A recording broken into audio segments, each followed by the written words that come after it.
Hey everyone, I was just going through my course the other day and I stumbled upon a video I made on callbacks and I thought it was really concise and would make a nice YouTube video. The term callbacks was very confusing for me when I was first starting to learn JavaScript, so I thought that this video would be helpful for anybody who's also having the same problem I used to. So I hope you like it, and if you like my teaching style, I do have a course that teaches everything in full stack JavaScript, so if you're interested in seeing more about that, you can go to CoderComplete.com and there'll also be a link in the description. So with that, I hope you enjoy the video. So let's talk about callbacks. Basically, a callback is a function that is passed into another function as an argument. So let's say we had a function do something and it could take in a callback.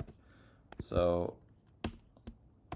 then the do something function can call the callback function.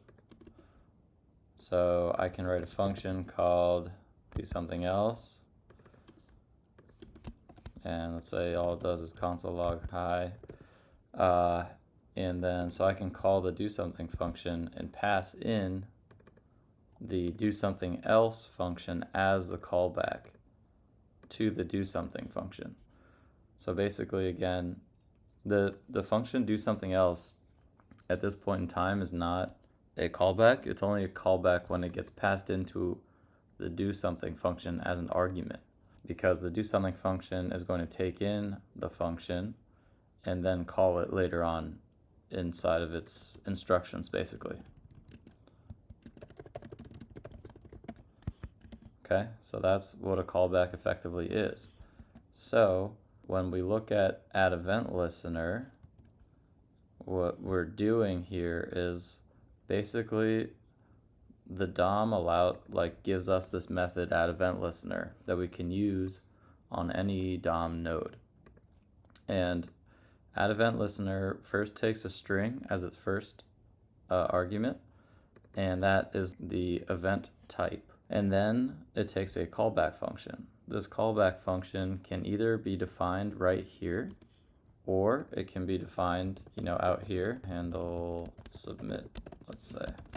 So this function handle submit can be used instead of defining a function right in this line. So one thing to note is that when you have this function, it actually has access to the event object that has a bunch of details about the event. So if someone hit the enter key, then there's going to be something called event.key that tells you if it was like the enter key or some other key that got pressed. Maybe submit's not the proper thing to look at here. Key press, let's talk about key press.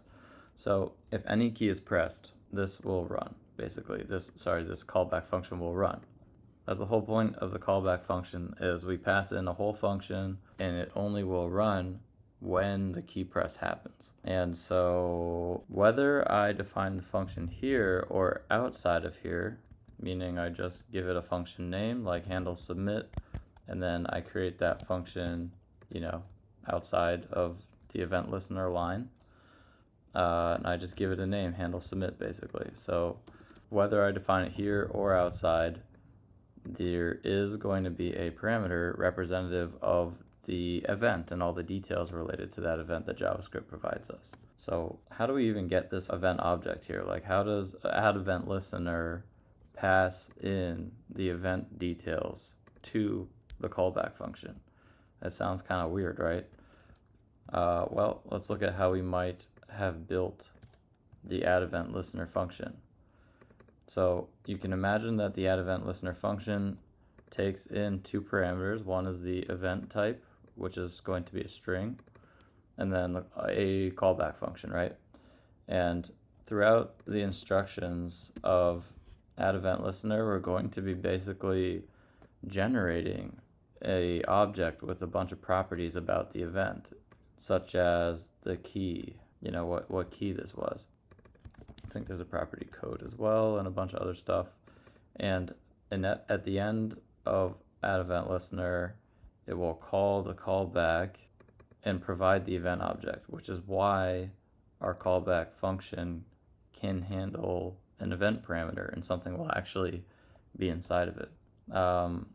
Another place where we see callbacks is in a lot of array methods, such as forEach. So let's say we had an array, 1, 2, 3, 4, 5, 6, and a function that will basically log a number plus 2. let's say we wanted to loop through this array and log each number in the array plus 2.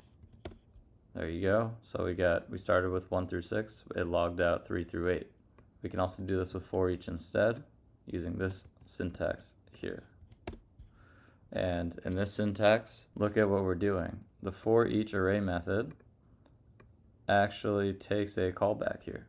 And basically that callback has access via a parameter to each item in the array.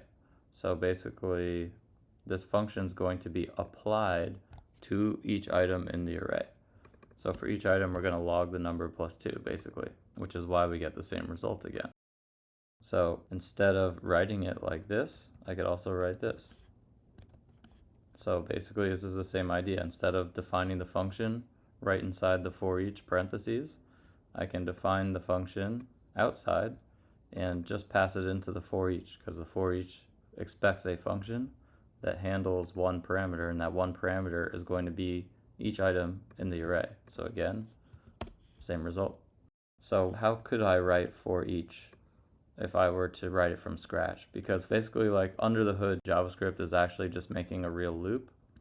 Subsequent versions of JavaScript expose for us new methods and stuff we can use to make our lives easier as developers. So forEach might be seen as a more readable and easier to understand kind of loop.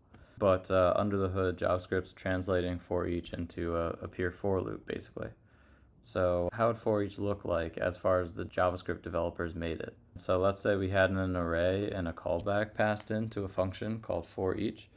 Then for each item in the array, we get the current array item and call the callback on that item. So that's effectively what forEach is doing. We're calling a function on each item.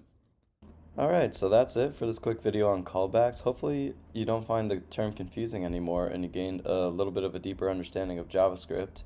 If you found this video helpful, please give it a like and a comment. Also, if you have any questions or suggestions for future videos, you can comment them as well, and I'll see you in the next video.